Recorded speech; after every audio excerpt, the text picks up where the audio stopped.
grabando, ahora sí estoy grabando. En un principio, lo importante es determinar cuáles son nuestras principales variables, x, y y z, y como podemos observar aquí, nos las dan bien literal, nos dicen A1, A2 y A3, porque estos son los ingredientes que tiene cada, como el calcio en sí, y para preparar el alimento, y después hay que empezar a definir. Hay que empezar a definir y nosotros partimos definiendo, bueno, siempre les recomiendo que sean ordenaditos y pongan siempre qué significa el X, el Y y el Z. Y aquí vamos a decir que el X vale a 1, el Y vale a 2 y el Z vale a 3. Después hay que empezar a construir nuestro sistema de ecuación. Y nuestro sistema de ecuación está dado, porque si se fijan ustedes, perdón, ahí sí, necesitamos fabricar 30 kilos, donde el total deben tener 180 unidades. Entonces aquí puede haber una cierta confusión, pero lo importante es separar como nuestro sistema o nuestra función uno, nuestra función 2, y nuestra función uno sería que nuestro x más y más z tiene que ser 30, y nuestra segunda función, nuestra segunda fila, nos dice que está dado por esta parte, por las unidades de calcio por kilo. ¿Y por qué? Porque nos dicen que tienen que ser 180 unidades de calcio. Entonces, si tienen que ser 180 unidades y cada ingrediente tiene ciertas unidades, entonces las constantes nos las entregan y simplemente hay que decir que 4x más 10y más 14z es 180. No es tan fácil identificar el problema, se podían confundir en varias partes. Es como más difícil plantearlo de lo normal, pero está bien como para empezar a practicar. ¿Qué es lo que teníamos que seguir haciendo? Luego de esto teníamos que poner las restricciones. Y nuestras restricciones van a ser que x y z van a pertenecer a los naturales y el cero. ¿Por qué? Porque siempre hay que ponerse en el caso de que x y z pueden ser los ceros. Siempre, siempre, siempre, o bueno, no les voy a decir siempre, siempre, siempre, porque después puede que se equivoquen, pero la mayoría de las veces va a ser los naturales y el cero, por si acaso. Siempre partan de esa base, de los naturales y el cero. Si es que no se incluye el cero, se los van a decir bien literal. Así que, bueno, llegar y poner. Bueno, después podemos ya empezar a trabajar la matriz, construir un sistema de ecuaciones, ya construimos el sistema de ecuaciones, ahora la B nos pide en cuenta todas las soluciones factibles al problema, y para encontrar las soluciones factibles hay que pasar nuestro sistema de ecuación a matriz. Ustedes ya se lo saben de memoria porque tuvieron el control el viernes, entonces vamos a hacer esta parte un poquito más rápido. 4, 10, 14, 180. Ustedes podían dividir la fila 2 al tiro, o sea, sí, la fila 2 por 2 al tiro para que les quedara más simple, pero vamos a ir haciéndolo pasito por pasito, pero rápido. Entonces, ¿qué le vamos a aplicar a la primera matriz? Vamos a decir que nuestra fila 2 le vamos a restar 4 veces la fila 1. ¿Para qué? Para empezar a escalonar la matriz, que es lo que siempre tenemos que hacer al principio. Nos va a quedar 1, 1, 1 y 30. Y acá nos va a quedar 0, 6, 10 y 60. Después, ¿qué vamos a hacer ahora? Lo que teníamos que hacer ahora es tratar de empezar a simplificar nuestra fila 2, que es la que tiene como más chance de simplificarla. Entonces vamos a dividir nuestra fila, fila 2 por 6, o multiplicarla por un sexto, mejor dicho. Entonces vamos a decir que la fila 2 la vamos a multiplicar por un sexto, y esto nos va a quedar como 1, 1, 1, 30, 0, 1, 10 partido 6 y 10. Sí,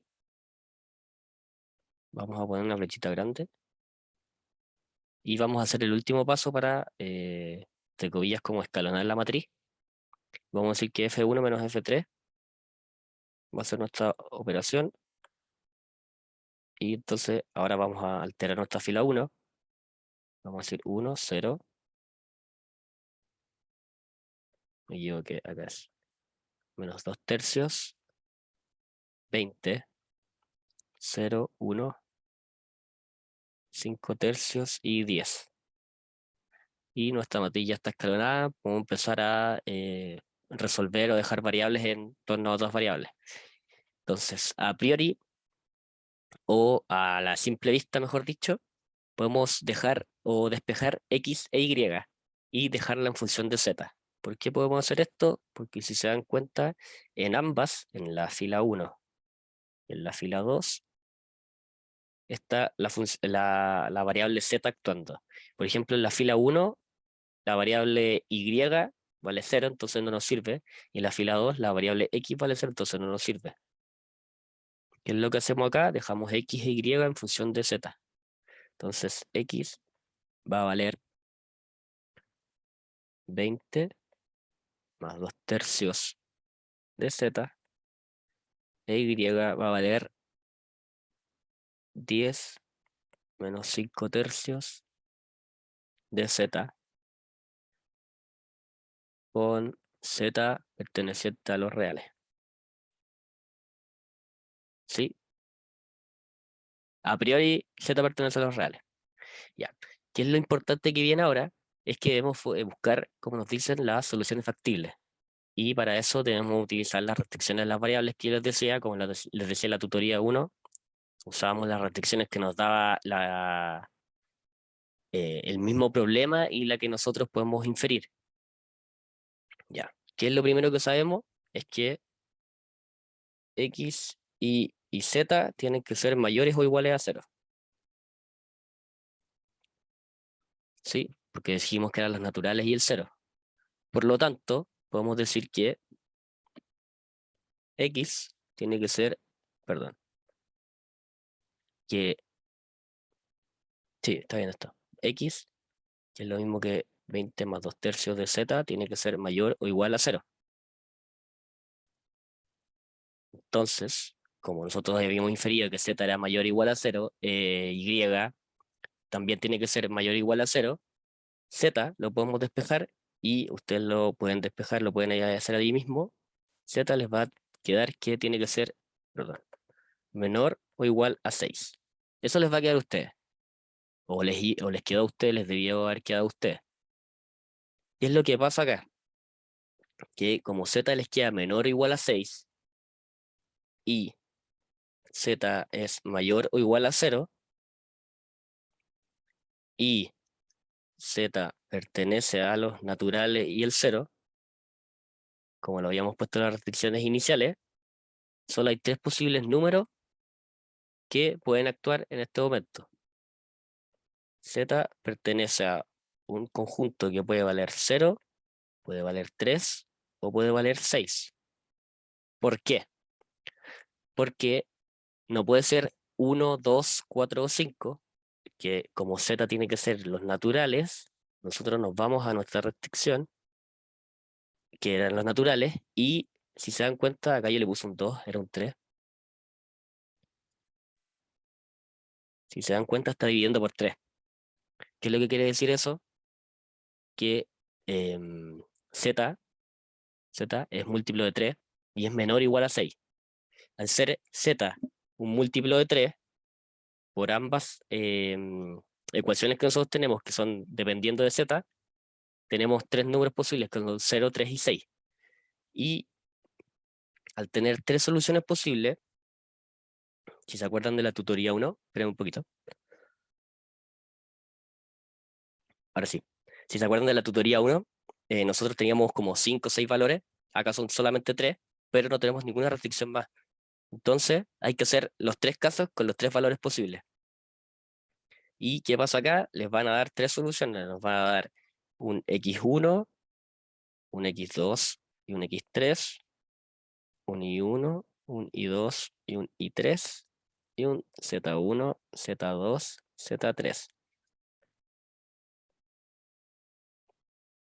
Cuando ustedes no tengan más restricciones, tienen que hacer todas las soluciones factibles con todas las soluciones que tengan. Y si ustedes reemplazan el 0, por ejemplo, vamos a partir con x0, Si ustedes lo reemplazan, les va a quedar que el y1 vale 10. Perdón, acá estoy mal. Es acá, el 0. El y1 vale 10 y el x1 vale 20. Si ustedes reemplazan el z2 como 3, el y2 les va a quedar 5 y el x2 les va a quedar 22.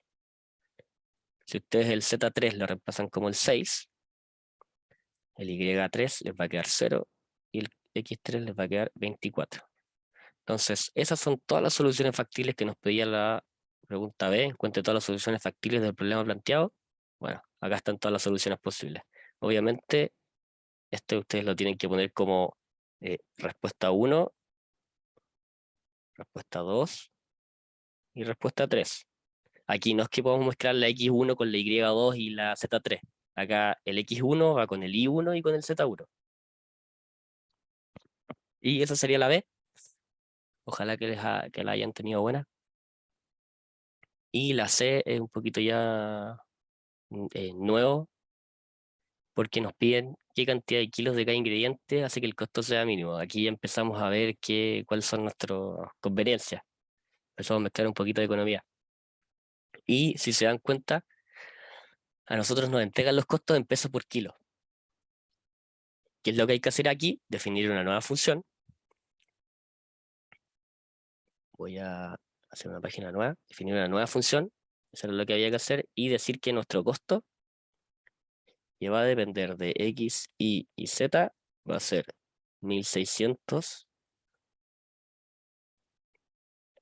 X más 3000 Y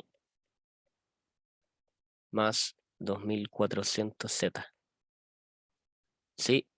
¿Por qué? Porque la misma tabla nos entrega esos valores. ¿Sí? Simple. Y ahora, bueno, es llegar y reemplazar en nuestros valores que teníamos acá, que acabamos de sacar.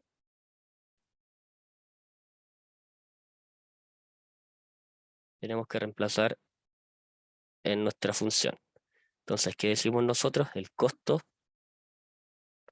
para R1 va a ser igual a 1600 por 20 más 3000 por 10 más 2400 por 0. El costo para R2 va a ser 1600 por 22 más 3000 por 5 más 2400 por 3. Y el costo T va a ser 1600 por 24 más 3000 por 0 más 2400 por 6. Ya. El costo para R1 nos va a dar 62.000. El costo para R2 nos va a dar 57.400 y el costo para R3 52.800. ¿Qué es lo que quiere decir esto? Que si nosotros usamos la combinatoria de R3, va a ser lo que más nos convenga. ¿Por qué? Porque es lo que menos estamos gastando. Recuerden que esta función es costo. ¿Y qué es lo que nos piden los que nos preguntan a nosotros? ¿Qué cantidad de kilos de cada ingrediente hace que el costo sea mínimo? O sea que nosotros gastemos lo mínimo posible. Y si se dan cuenta, es notorio que la combinatoria de R3 nos da el costo mínimo, por lo tanto ustedes tenían que eh, definir ahí su resultado y decir que el costo mínimo iba a ser el costo de cuando Z valía 6, cuando Y valía 0 y cuando X valía 24.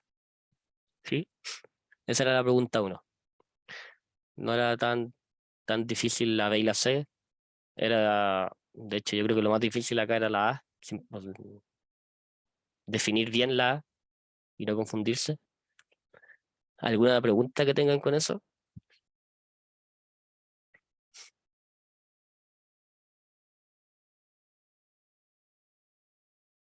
Ya, sí. Bueno, la 2. Aquí se las hicieron más cortita de lo normal porque les pusieron que solo tenía que tener infinitas soluciones. Vamos a leerlo. Determine condiciones sobre A, B, pertenecientes a los reales, si existen para que el sistema Bueno, ahí les entregan el sistema, tenga infinitas soluciones dependiendo de un parámetro. Eso es importante, que subrayémoslo. Un parámetro. Ya, ¿qué es lo importante acá? Lo importante siempre es, acuérdense que yo les decía que lo importante era empezar por o las soluciones únicas o las infinitas soluciones. En este caso solo nos piden las infinitas soluciones, así que vamos a empezar por esa, que va a ser la única que calculemos. Y apenas ustedes veían que si tenían, que si nos pedían infinitas soluciones o solución única o que no tenga solución, teníamos que usar Roche Frobenius. Entonces ustedes llegan y anotan que hay que usar Roche Frobenius. Sabiendo eso, podemos empezar el problema como tal, podemos abordarlo y podemos al tiro escribir nuestro sistema de ecuaciones como una matriz. Cuando nosotros escribamos nuestro sistema de ecuación como matriz, vamos a escribir nuestra matriz A ampliada como 1 menos 5. Esto lo voy a hacer rápido porque esto ya lo tienen dominado ustedes. No es necesario que... Menos 1 b cuadrado menos b menos 1,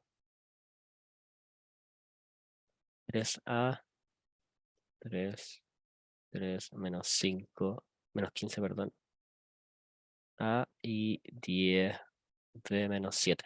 Ya. El primer paso, acuérdense que siempre era poner el número x. Bueno, el primer paso siempre es ordenar las x, la y las z, pero siempre te lo entregan ordenado. El segundo paso es poner el número menor de esta columna como la primera fila, que generalmente también te lo entregan listo, así que no tenemos que hacer nada hasta el momento. Y ya después hay que empezar a resolver. Nosotros vamos a aplicar dos operatorias al mismo tiempo.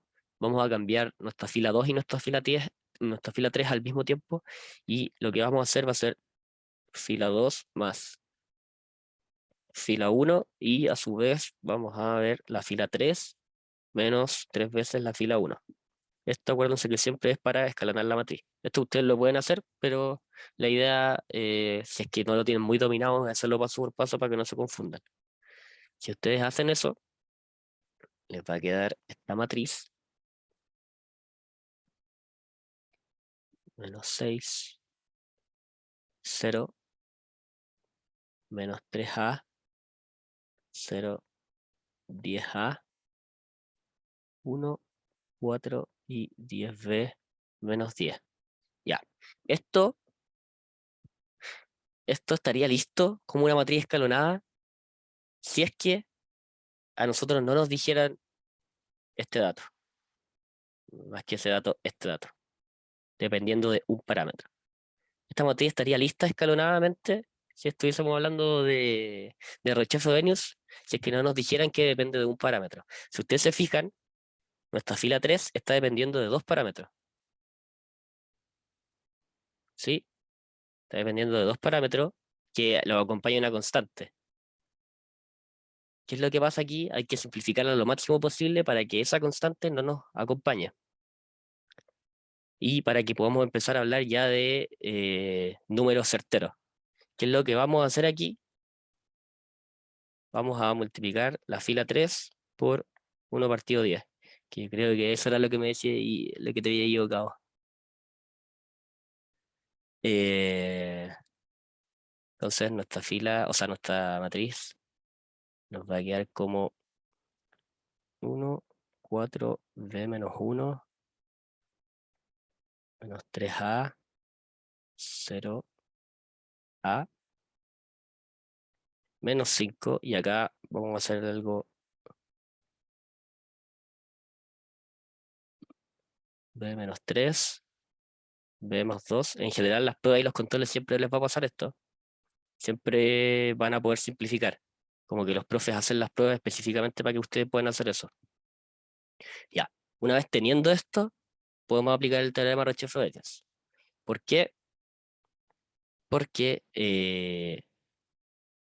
el teorema depende cuando la matriz está escalonada, nosotros la acabamos de escalonar y acabamos de simplificar lo máximo posible. Ustedes ya no pueden seguir simplificando esta matriz, ya no la pueden seguir simplificando. ¿Por qué? Porque ya no les va a quedar una matriz escalonada, ya van a empezar a hacer cosas que no se pueden cambiar, les va a quedar una matriz fea y que además no les va a servir. Entonces, la dejamos hasta acá y vemos lo que decía el teorema de Ricciardo-Benius para que tenga infinitas soluciones.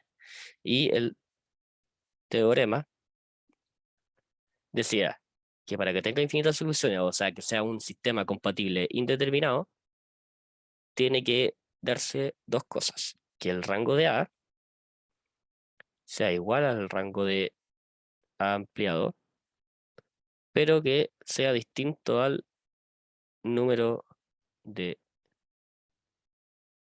variables. ¿Cómo nosotros hacíamos esto? Teníamos que ver nuestra matriz y darnos cuenta al tiro que esta es una matriz 3 por 4. Por lo tanto, nuestro rango máximo va a ser 3. Entonces, al tiro, ustedes cuando tengan esto, eh, cuando tengan esto, tienen que lograr que nuestro rango sea distinto de 3. ¿Por qué? Porque nuestro número de variables son 3, eso lo vamos a ver al tiro, eso no hay que calcularlo ni nada, son X, Y y Z, por lo tanto, ese dato ya lo tenemos. ¿Tenemos cuánto vale el rango? Eh, no, hay que verlo ahora y para eso se escalona la matriz. Entonces, si ustedes tienen que el rango máximo va a ser igual a 3, el rango que necesitamos, necesario, no va a ser 3, va a ser 2. Entonces hay que lograr que nuestro rango de la matriz sea 2. ¿Por qué? Porque el rango 3 no nos sirve.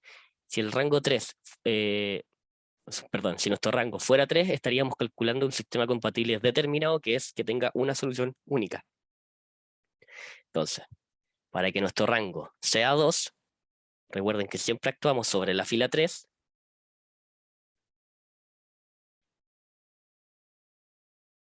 y nuestro rango se determinaba por las filas distintas a 0. Si nosotros vemos y actuamos sobre nuestra fila 3, que está la más simplificado posible con puro 0, hacemos que nuestro rango sea 2. ¿Por qué? Porque ya no va a ser una matriz de 3 por 4, vamos a traspasar a una matriz de 2 por 4. Y cuando es una matriz de 2 por 4, el rango máximo es 2. Entonces, ¿qué hacemos para eso? Decimos que A es igual a B menos 1, y eso es igual a 0. ¿Qué es lo que tiene que pasar acá?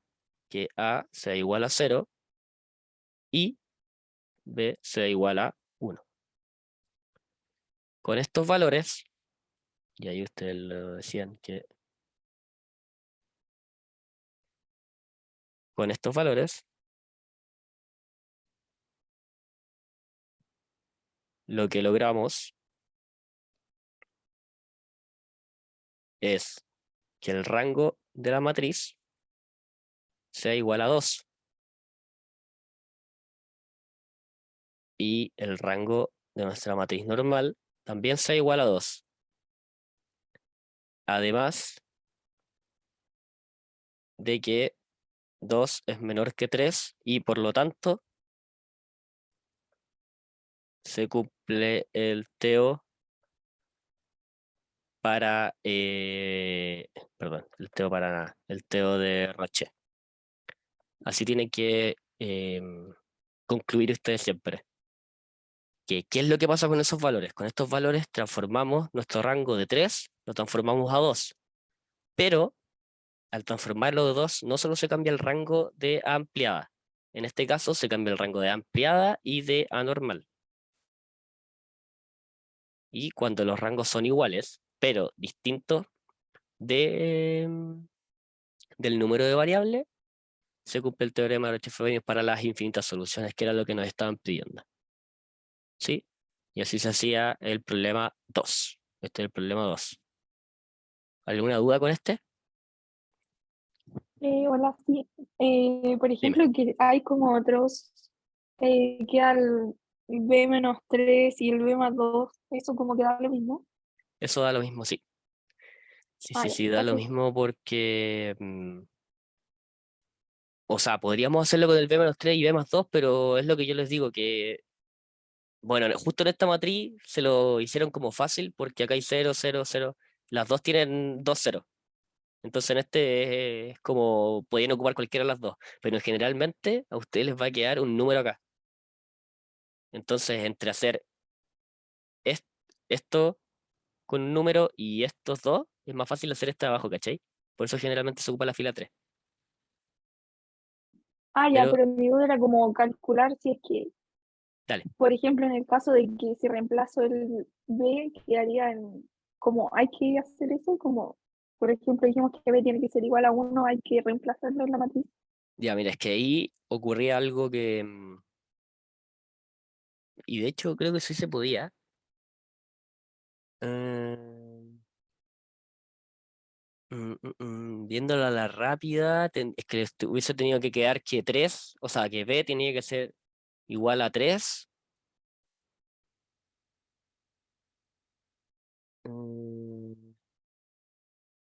Sí, ya no se podía conocer con esto, mira, ¿por qué? Porque si ustedes ven la matriz, les queda B menos 3, B más 2, y esto lo pueden ir haciendo ustedes también, no, en la misma prueba me refiero. Les tiene que quedar 4, y nosotros Sí, teníamos, pero es habíamos, como hay que comprobarlo en caso de que se invalide o no. eso mismo. Hay que comprobarlo en el caso de que se Ah, ya, invalide, ya, porque si gracias. tú de acá ponís que tiene que ser 3, acá te va a quedar 5. Eso te va a quedar 0, y acá te va a quedar 5 igual a 4, y es un sistema incompatible. Entonces te van a quedar que no tiene solución. Ya, bacán, gracias. Eso te hubiese servido para, si te preguntaban si no tenía soluciones, qué valores tenía que tener, ahí te servía eso, po. Que si le poníais b igual a 3, el sistema se iba a la chat. Ya, esa era la 2 entonces, y la 3 que como les dije, yo tenía listo unos límites listos, como por ramas para que lo viéramos, pero no alcanzamos por la tutoría uno. Vamos a verlo ahora, vamos a ver dos, vamos a ver este y uno que los tengo preparados. Entonces empecemos. Las funciones por rama generalmente van a tener siempre un límite que se saca fácil y uno que hay que trabajarlo un poco más. Entonces, nos dice que f de x actúa o su punto crítico es el 3, perdón, es nuestro 3 acá, y la función cuando x es menor o igual a 3 es un cuarto de x cuadrado menos x, y cuando x es mayor a 3 es x cuadrado menos 9 dividido en x2, o sea, x al cuadrado menos 2x menos 3. Al tiro, antes de hacer el problema, yo si estuviera haciendo la prueba como si fuese ustedes en estos momentos, antes de cualquier cosa me hubiese fijado que acá ya hay una suma por su diferencia. Eso como que lo tienen que ir practicando para que sea más rápido.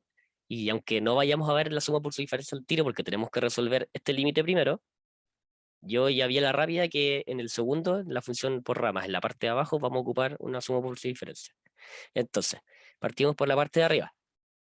Y la parte de arriba la vamos a ver como el límite cuando x tiende a 3 por la izquierda. ¿Por qué?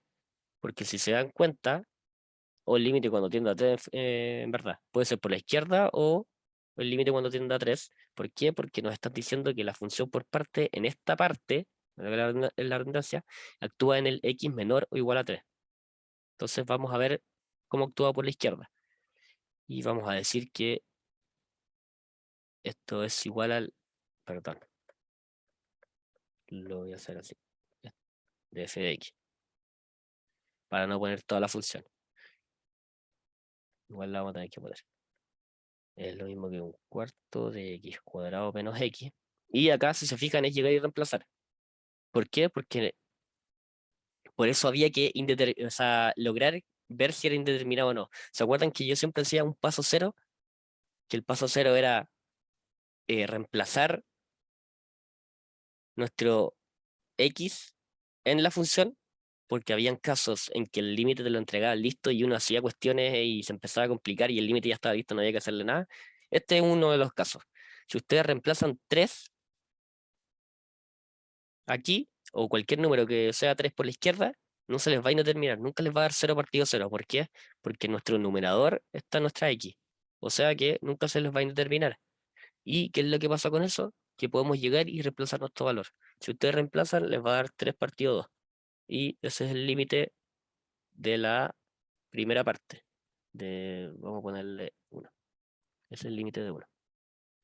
Y ahora hay que ver el que yo les decía, que como las funciones por parte tienen a veces una o dos o tres funciones dentro de la función, generalmente uno es fácil y uno hay que trabajarlo un poquito más. Este es el caso de el numerito 2. Hay que trabajarlo un poquito más porque vamos a ver que sí se indetermina si nosotros reemplazamos. Entonces, ¿qué vamos a hacer ahora? Vamos a ver el límite de x cuando tiende a 3 por la derecha, de f de x, y vamos a reemplazar acá la función de x cuadrado menos 9, x cuadrado menos 2x menos 3, y podemos empezar al tiro a trabajar yo con lo que yo les decía. Voy a escribir límite, es que vemos al tiro que esto es una suma por su diferencia. Siempre aparecen sumas por su diferencia porque son fáciles de ver. Y abajo, si se dan cuenta, también lo podemos factorizar por un x menos 3 por un x más 1. Recuerden que esto es cuadrado, entonces podemos factorizarlo. Recuerden que el numerito de adentro es siempre la resta o la suma de los dos números de acá. Por lo tanto, uno se puede dar cuenta el tiro que menos 3 más 1 es 2. Y este tiene que ser la multiplicación entre ambos. Menos 3 por 1 es menos 3. Entonces ya sabíamos al tiro que se podía factorizar. Y factorizando esto tenemos que se van esos. El x menos 3 se van en el numerador y el denominador. Y podemos reemplazar con cualquier número que tenga que ver con el 3 viniendo por la derecha. Que por ejemplo, bueno, pueden tomar cualquier número y les va a dar que acá les va a dar 3 medios. Les voy a poner el 2 ahí. Ya, ¿qué es lo que pasa acá? Y esto es lo importante que no se los puedo explicar porque no les alcanza a hacer el ejercicio. Cuando tengan una función por partes, es lo mismo que ver una función por los laterales. ¿Por qué? Porque nosotros estamos analizando los laterales de una función como implícitamente, sin que nos los piden analizar por los laterales, sí o sí, sin que nos lo escriban. No sé si se entiende, como a ustedes no les van a decir cómo resuélvalo por los laterales, sino que tienen que saber hacerlo. ¿Por qué? Porque si les ponen una función por parte, es la única forma de resolverlo. Porque este va a ser el lateral por izquierda y este va a ser el lateral por derecha. Entonces, resolverlo por los laterales siempre lo van a usar, aunque no se los digan, porque si les ponen una función por parte, van a tener que hacer eso. El límite cuando tiende a x por el 3 por la izquierda y el límite cuando tiende a x por el 3 por la derecha, ustedes les enseñaron que si eran iguales, el límite existía y era lo que les dio el límite. Y era puntito, puntito, puntito. En este caso existe y es 3 medios. Y esa era el límite era fácil en esta. No perdían mucho tiempo, pero como no alcanzamos a verlo, puede que a alguien se le haya complicado. Y por eso es que les voy a hacer otro ejercicio por si les llega a salir en la prueba. Les voy a hacer otro ejercicio de función por rama para que quede aún más claro, que ya es un poquito distinto. Y ahí terminamos la tutoría, porque no los quiero bombardear con información nueva. Entonces, este va a ser el ejercicio que dice, determine los valores de k mayor a 0 de manera que la función q de x, y tiene ahí dos partes, que en este caso tiene una constante dentro de la función por parte, sea continua en x0. Ya, vamos a ver esto pasito por pasito para que se entienda. ¿Qué es lo primero que hay que ver acá? Lo que nos piden. Lo que nos piden es que sea continua en x0, con x igual a 0. Y para que sea continua q en x igual a 0, tenemos que el límite de x cuando tiende a 0, de q de x, tiene que ser q de 0. ¿Sí? ¿Y qué es lo que pasa acá? Que esto tiene que ser q cuadrado menos 7. Ese tiene que ser el límite. Vamos de nuevo. Que sea continua en x igual a 0, a ustedes les enseñaron que para que sea continua, el límite de x tendiendo a ese número tiene que ser la función evaluada en ese número. ¿Sí? O si no, no existe. Es lo que hemos calculado con todos los límites, como la definición de límite, de hecho. Entonces, ¿qué es lo que vamos a hacer acá? Vamos a ver nuevamente la función por los lados, los laterales, porque nos lo piden implícitamente hacerlo así. Nos dicen x mayor a 0 y la otra parte nos dice x menor o igual a 0. Entonces vamos a hacer la parte 1, que va a ser el límite cuando x tiende a 0 por la derecha. Vamos a hacer primero. Y voy a escribir la función, que es x partido en x más 4 menos 2 es igual al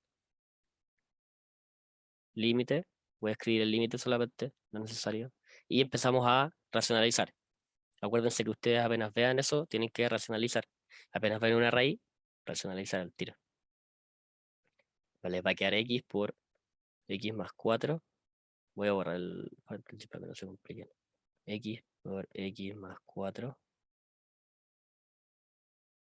más 2 partido en x más 4 menos 2 por x más 4 más 2. ¿Sí? Ahí racionalizamos y podemos empezar a eh, factorizar, entre comillas, y simplificar. Y ustedes cuando hagan eso, les va a quedar que se pueden ir y podemos simplificarlo de tal manera que llegamos a que el límite de x cuando tiende a 0 por la derecha es x más 4 más 2. Y eso ya no se indetermina. ¿Por qué? Porque la raíz, la única restricción que tenga es que no sea negativa. Y cuando reemplacemos, les va a quedar que esto va a valer 4. Ese es el límite de el x tendiendo a 0 por la derecha. Y ya tenemos la primera parte, que como antes la definí, la voy a definir ahora como el 1. Ahora vamos a tener que calcular la parte 2. Y la parte 2 tiene una k adentro. Pero tenemos una ventaja, que es que el límite ya lo conocemos. ¿Por qué? Porque lo acabamos de sacar al inicio. Vamos a x tendiendo a 0 por la izquierda, de q de x, que es kx más k cuadrado menos 7, tiene que ser igual a k cuadrado menos 7. ¿Por qué? Porque al inicio nosotros determinamos que tenía que valer eso. ¿Cómo lo determinamos? Con la definición de límite, que tenía que ser continua en una parte de la función. Para que esto exista, tiene que pasar lo siguiente. Q cuadrado menos 7 tiene que ser igual a 4. ¿Por qué tiene que ser igual a 4? Porque nos están pidiendo que exista y sea continua en x0. Nosotros ya determinamos lo que tiene que valer para ser continua en 0. Ahora, lo que nosotros tenemos que hacer es que exista el límite. ¿Y de qué más forma existe? Cuando los límites laterales son iguales. Tanto el límite por izquierda como por el de la derecha den el mismo valor. Nosotros ya sabemos cuánto vale si venimos desde el 0 por la derecha. Vale 4. Y nosotros sabemos cuánto vale por la izquierda. Vale k cuadrado menos 7. ¿Qué es lo que tenemos que ver ahora? ¿Cuánto tiene que valer ese k específicamente para que sea el límite igual? Entonces es llegar y reemplazar y les va a quedar que k cuadrado es igual a 11 y entonces que k tiene que ser raíz de 11. ¿Por qué? Porque k tiene que ser mayor a 0. Esto obviamente es raíz de más o menos 11, pero tenemos la restricción de que k tiene que ser mayor a 0. ¿Sí?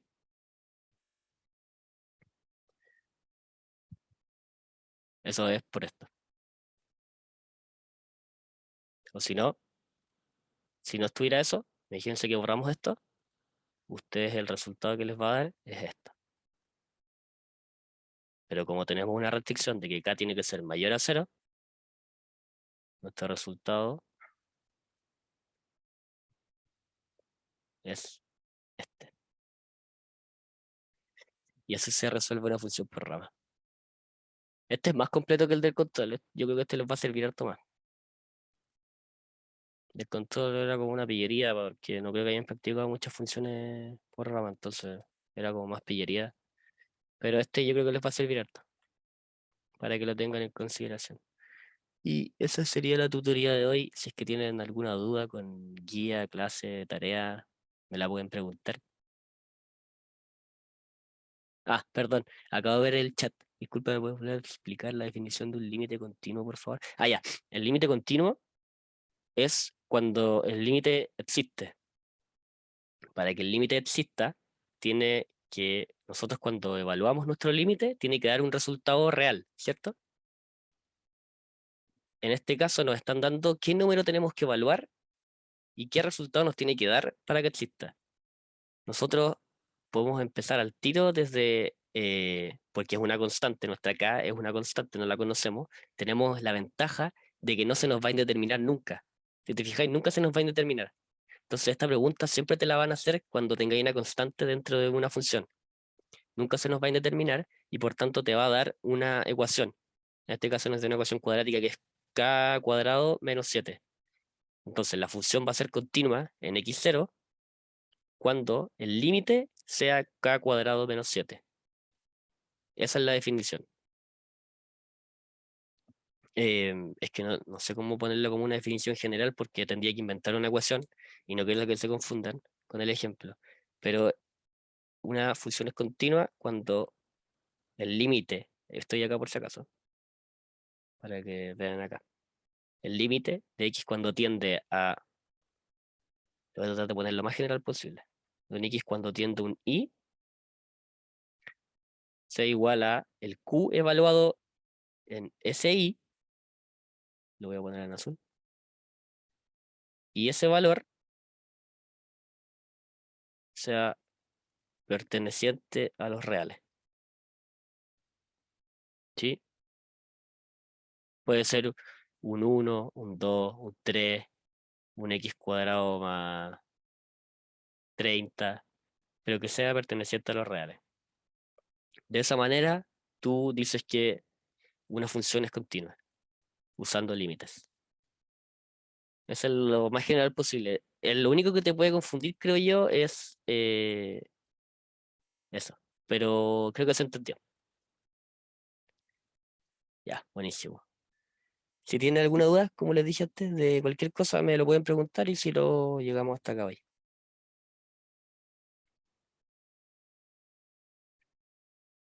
Voy a pausar.